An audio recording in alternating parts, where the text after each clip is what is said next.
Everyone, welcome to my YouTube channel prep with शिखा।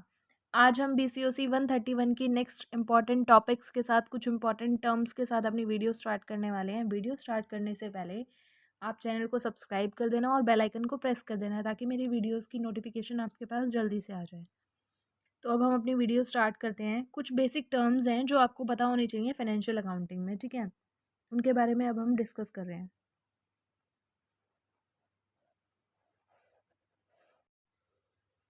जैसे कि अब स्टार्ट करते हैं। एंटिटी। एंटिटी क्या होता है? The word entity literally means a thing that has a definite individual existence. एक ऐसी चीज़ जिसका कुछ एग्जिस्टेंस, इंडिविजुअल एग्जिस्टेंस होता है, ठीक है। Business entity means a specifically identifiable business enterprise like Khanna jewellers, Prakash pipes limited etcetera.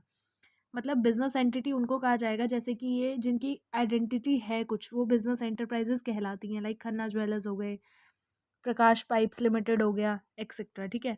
An accounting system is devised for a specific business entity also called accounting entity. एक accounting system एक specific business entity को recognise करता है, ठीक है, जिसको हम accounting entity भी कहते हैं। फिर आ जाता है हमारा event and transactions. Anything that brings about a change in the financial position of the entity is called an event. कोई भी ऐसी चीज़ जिससे हमारी ऑर्गेनाइजेशन की, एंटरप्राइज की फाइनेंशियल पोजीशन के अंदर बदलाव आता है, उसको कहा जाता है इवेंट, ठीक है। A transaction is a particular kind of event involving some values between two और मोर एंटिटीज। और ट्रांजेक्शन उसको कहा जाता है जो दो या दो से, एक या दो से ज़्यादा या दो से भी ज़्यादा एंटिटीज़ के बीच में की जाती है। ट्रांजेक्शन उसको कहा जाता है ट्रांजेक्शन, ठीक है। In other words it is any dealing between two और more persons involving exchange of goods और services for a consideration usually in money. Transaction उसको कहा जाता है जिसके अंदर डीलिंग होती है दो या दो से ज़्यादा लोगों के बीच में, किसकी? एक्सचेंज की। किस चीज़ के एक्सचेंज की? गुड्स और सर्विसेज की, मनी के पर्पज से, consideration usually in money, money के पर्पज से, उसको कहा जाता है ट्रांजैक्शन, ठीक है। नेक्स्ट पॉइंट हमारा आ जाता है transaction are of two kinds. Transaction दो तरह की होती है, कैश ट्रांजेक्शन्स और क्रेडिट ट्रांजेक्शन्स। कैश ट्रांजेक्शन्स वो ट्रांजेक्शन्स होती हैं जिनके अंदर गुड्स एक्सचेंज करते टाइम कैश का एक्सचेंज होता है, ठीक है। मतलब गुड्स के बदले कैश दिया जाता है। For example purchase of goods for cash, मतलब मैंने गुड खरीदा, कोई भी प्रोडक्ट खरीदा पैसे देके। Purchase of vehicle for cash, मतलब मैंने कोई व्हीकल खरीदा कैश देके। In case of credit transactions cash is not paid immediately. Credit transactions की फॉर्म में, मतलब क्रेडिट ट्रांजेक्शन्स में क्या होता है, कैश इमिडिएटली पे नहीं किया जाता है, उसको बाद में पे किया जाता है।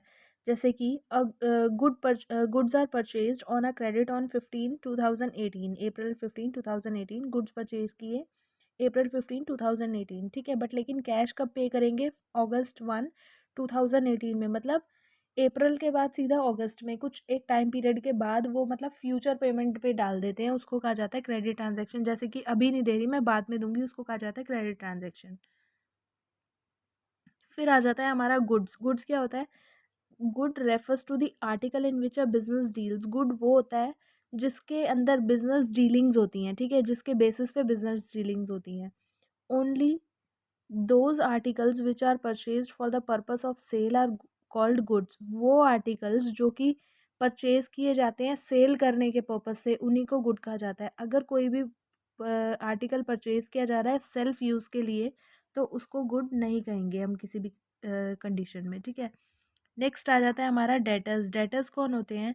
अ debtor is one who owe some amount to the business. For example a customer who purchases goods on credit from the business is a debtor to the business. मतलब कि अ डेटर एक पर्सन होता है जिसने कुछ अमाउंट ओ किया होता है बिजनेस से, ठीक है। जैसे कि एक कस्टमर है, उसने परचेज किए गुड्स क्रेडिट पे, goods on credit from the business, ठीक है। तो is a debtor to the business. मतलब एक कस्टमर जिसने गुड्स परचेज किए क्रेडिट पे बिजनेस से, उसको डेटर कहा जाता है। क्रेडिटर कौन होता है? A creditor is one to whom the business owe some amount. मतलब क्रेडिटर वो पर्सन होता है जैसे कि मैंने किसी से, किसी और से, मतलब मेरा बिजनेस है और मैंने किसी से क्रेडिट पे सामान लिया, गुड्स लिया, ठीक है। उसको क्रेडिटर कहा जाता है। वन हु सप्लाइज गुड्स और provide some services on credit to the business is a creditor. एक पर्सन जो बिजनेस को ही गुड्स कुछ सर्विसेज और गुड्स प्रोवाइड करता है क्रेडिट पे, उसको क्रेडिटर कहा जाता है। मतलब डेटर कौन होता है? डेटर वो होता है जो मुझसे मेरे बिजनेस में से कुछ सामान लेता है मुझसे उधार पे, बट लेकिन क्रेडिटर वो होता है जो एक बिजनेसमैन ही, मतलब बिजनेस ही किसी और से उधार पे ले लेता है सामान, ठीक है। फिर आता है books of accounts. Books of accounts क्या होते हैं? डिफरेंट डिफरेंट सेट्स होते हैं रिकॉर्ड्स के, ठीक है। जिनको कुछ बुक्स की फॉर्म में रखा जाता है, जो लूज शीट की फॉर्म्स में भी होते हैं, ठीक है।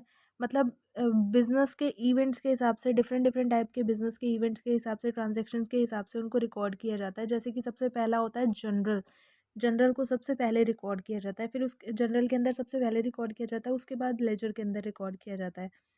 If necessary the journal and also the ledger may be subdivided into number of books. और अगर ज़रूरत पड़ती है तो जनरल और लेजर को भी और सब डिवाइड्स में, बुक्स के फॉर्म में डिवाइड किया जा सकता है। तो अब हम आगे के जो इसके इम्पोर्टेंट टर्म्स हैं वो हम नेक्स्ट वाली वीडियो में पढ़ेंगे, इसके पार्ट 2 के अंदर। आज के लिए इतना ही, इस वीडियो के लिए इतना ही। आपको वीडियो अच्छी लगी तो प्लीज़ लाइक कमेंट शेयर ज़रूर करना। Thank you so much. मिलते हैं नेक्स्ट वीडियो में पार्ट 2 इसी टॉपिक का।